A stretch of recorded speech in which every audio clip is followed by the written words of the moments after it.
আজকে আমরা এমন একজনের গল্প শুনব যার জীবনটা একটা ঘটনায় একেবারে বদলে গিয়েছিল। এটা এমন এক সফরের কথা যা এক ব্যক্তির পরিচয়ে বিশ্বাস আর জীবনের লক্ষ্যকেই নতুন করে চিনিয়েছিল। একবার চিন্তা করে দেখুন তো, কি এমন হতে পারে যে একজন মানুষ তার সৃষ্টিকর্তার সাথে এমন একটা চুক্তি করে বসলেন। এই একটা বাক্যই কিন্তু আমাদের পুরো গল্পের গভীরতা বুঝিয়ে দেয়, যেখানে বাজিটা ছিল নিজের সবকিছু। তো কে এই মানুষটি? চলুন পরিচিত হওয়া যাক গল্পের নায়ক অজয় চন্দ্র রায়ের সাথে, যার জন্ম হয়েছিল এমন এক পরিবারে যেখানে আরাম আয়েশের কোনো কমতি ছিল না। যাকে বলে সোনার চামচ মুখে দিয়ে জন্মানো। অজয়ের বেড়ে ওঠাটা ছিল ঠিক সেরকম। বাবার চোখের মনি, কোনো কিছুর অভাব নেই। আমার ছোটবেলা থেকেই কিন্তু দারুণ ধার্মিক, কৃষ্ণের একনিষ্ঠ ভক্ত, আর দেখতেও সুদর্শন, স্টাইলিশ, সবার আকর্ষণের কেন্দ্রে থাকতে ভালোবাসতেন। এরপর অজয়ের জীবনে একটাই স্বপ্ন, একটাই লক্ষ্য, মিডিয়া। যেভাবেই হোক মিডিয়া জগতে তাকে নাম করতেই হবে, আর এই নেশাটাই যেন তার জীবনের সবকিছু হয়ে দাঁড়ালো। আর তার উঠে আসার স্পিডটা দেখুন, একেবারে রকেটের গতিতে। একটা অ্যাডের ব্যাকগ্রাউন্ড আর্টিস্ট থেকে সোজা বিলবোর্ড, সিনেমা, আর তারপর একটা টিভি চ্যানেলের বড় প্রডিউসার। ভাবা যায়? মানে, মিডিয়া তার কাছে শুধু একটা কাজ ছিল না, এটা ছিল তার প্যাশন, তার নেশা। নিজের মুখেই বলেছেন তিনি নাকি এর জন্য সুপার ক্রেজি ছিলেন, ১০০ ভাগেরও বেশি। কিন্তু এই সাফল্যের পেছনে কি হারিয়ে যাচ্ছিল? তার স্ত্রীর এই একটা কথাই হয়তো সবটা বলে দেয়। যখন তাদের সন্তান হলো, অজয় পাশে ছিলেন না। তিনি মিডিয়াতেই ব্যস্ত ছিলেন। এই খ্যাতির পেছনই ব্যক্তিগত জীবনে একটা বড় শূন্যতা তৈরি হচ্ছিল। আচ্ছা, এই গল্পের ভেতরে কিন্তু আরও একটা গল্প আছে, একটা প্রেমের গল্প, যেখান থেকে অজয়ের একরোখা জেবি চরিত্রটা আরও ভালোভাবে বোঝা যায়। ব্যাপারটা বেশ জটিল ছিল। একদিকে অজয়ের পরিবার, অন্যদিকে তার ভালোবাসার মানুষ মনির পরিবার। স্ট্যাটাস, টাকা পয়সা, জাতপাত, সব কিছু নিয়ে একটা দ্বন্দ্ব। কিন্তু মজার ব্যাপার হলো, অজয়ের বাবা ছেলের পাশেই ছিলেন। আর অজয়, সে তো হার মানার পাত্রই না।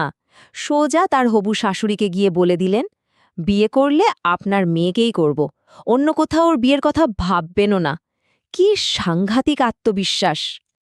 এবার আসি সেই দিনে, সেই ঘটনায়, যেটা অজয়ের পুরো পৃথিবীটাকেই ওলটপালট করে দিয়েছিল। সামান্য এক বেলার খাবার, কিন্তু তাতেই যেন সব বদলে গেল। ঘটনাটা ঘটেছিল অফিসে, দুপুরের খাবারের সময়।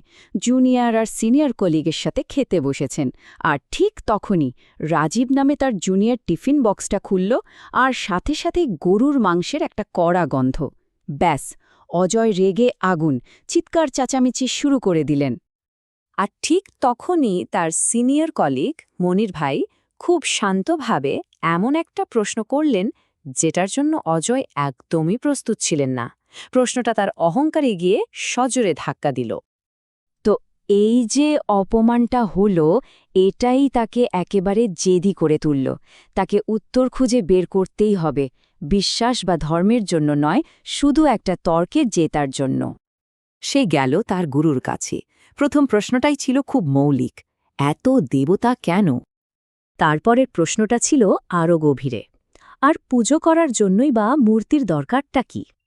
কিন্তু তার গুরু যে উত্তরগুলো দিলেন, সরকারি মন্ত্রী বা ছবির উদাহরণ, এগুলো অজয়ের মনে ধরল না। কারণ সে মিডিয়ার লোক, সে খোঁজে ফ্যাক্টস, প্রমাণ। তার কাছে এই সব উত্তরগুলো খুব দুর্বল, ফাঁপা মনে হল। আর ঠিক যখন সে উত্তর খুঁজে খুঁজে হয়রান, তখনই ঘটল এক অদ্ভুত ঘটনা। ইউটিউব দেখতে দেখতে হঠাৎ তার সামনে এমন একজনের ভিডিও এলো, যার কথা সে আগে কখনো শোনেনি, ডক্টর জাকির নাইক। সে তো ভিডিও দেখে অবাক। নিজের ধর্মগ্রন্থ বেদ থেকে কোট করে এমন সব কথা বলা হচ্ছে, যা তার আজীবনের বিশ্বাসকে নাড়িয়ে দিচ্ছে। প্রথমে তো ভাবল এগুলো সব এডিট করা, বানানো, কিন্তু মনের ভেতরের খচখচানিটা গেল না। সে নিজে বইপত্র জোগাড় করল, একটা একটা করে রেফারেন্স মেলাতে শুরু করল। আর তারপর যা দেখল, অবিশ্বাস্য। যা বলা হচ্ছিল তার সবই সত্যি ছিল। এই সত্যটা জানার পর অজয়ের সামনে একটাই পথ খোলা ছিল, একটা বিরাট সিদ্ধান্ত নেওয়ার পাড়া, একটা জীবনকে পেছনে ফেলে সম্পূর্ণ নতুন একটা পরিচয় পা রাখা। এই কঠিন সময় সবচেয়ে বড় শক্তি হয়ে পাশে দাঁড়ালেন তার স্ত্রী মণি। তার ওই একটা কথাই অজয়কে সব ভয় থেকে মুক্তি দিয়েছিল। তুমি যদি এটাকেই সত্যি মনে করো, তাহলে তুমি যাই করো, আমি তোমার সাথে আছি। আর এভাবেই অজয়চন্দ্র রায়ের রূপান্তর ঘটল মোহাম্মদ আলামিনে। যে মানুষটা একদিন খ্যাতির পেছনে ছুটত, সে খুঁজে পেল সত্যের পথ। যার পরিচয় ছিল তার অহংকার, তার নতুন পরিচয় হল তার বিশ্বাস। গল্পটা শেষ হল, কিন্তু একটা প্রশ্ন রেখে গেল, ভাবার বিষয়। ছোট্ট একটা প্রশ্ন, একটা অপ্রত্যাশিত মুহূর্ত। কিভাবে একটা মানুষের পুরো জীবন, তার বিশ্বাস, তার পরিচয় সবকিছুকে আমূল বদলে দিতে পারে।